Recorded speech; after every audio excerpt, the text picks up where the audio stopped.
அந்த 10 மினிட்ஸ் ஒரு பிளிஸ், அவ்வளோதான், பிளாஸ்ட் முடிஞ்சது இல்லை. அதாவது யாரை பார்த்து நம்ம வளர்ந்து, யாரை பார்த்து அந்த மூமெண்ட்டுன்னு ஒன்று இருக்குல்ல. அமிதாப் பச்சனை பார்த்து கதை சொல்லிட்டேன், அமிதாப் பச்சன் சாரை பார்த்து கதை சொல்லிட்டேன், ரஜினி சாரை பார்த்து புக்கு கொடுத்துட்டேன், கவாஸ்கரோட ஃபோட்டோ எடுத்துட்டேன். ஸோ இதெல்லாம் இருக்குல்ல, இது கம்ப்ளீஷனோ அப்படின்னு தோணுது. நான் இந்த ஃபோட்டோ இருக்குல்ல, இந்த ஃபோட்டோ வீட்டில் வச்சவங்க டெய்லி ஊதுபத்தி காமிக்கிறேங்க நான். இன்னும் சொல்ல போனால் எங்கள் அப்பாவுக்கு ஹார்ட் அட்டாக் வந்து படுத்துட்டார்.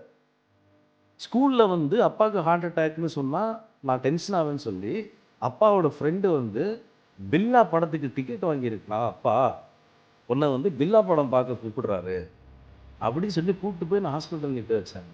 நான் ஹாஸ்பிட்டல் என்ன எங்கே கூப்பிட்டு, இல்லை அப்பாவுக்கு ஹார்ட் அட்டாக். சரி பில்லா என்னாச்சு? இல்லை பில்லா படம் என்னாச்சு?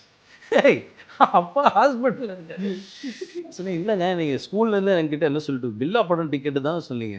இப்போ நான் பில்லா பார்க்கலாங்க அப்படின்ட்டு நான் பில்லா படம் பார்க்க போயிட்டேங்க. இப்போ இதுக்கு மேலே நான் என்ன சொல்கிறது அவரை பற்றி?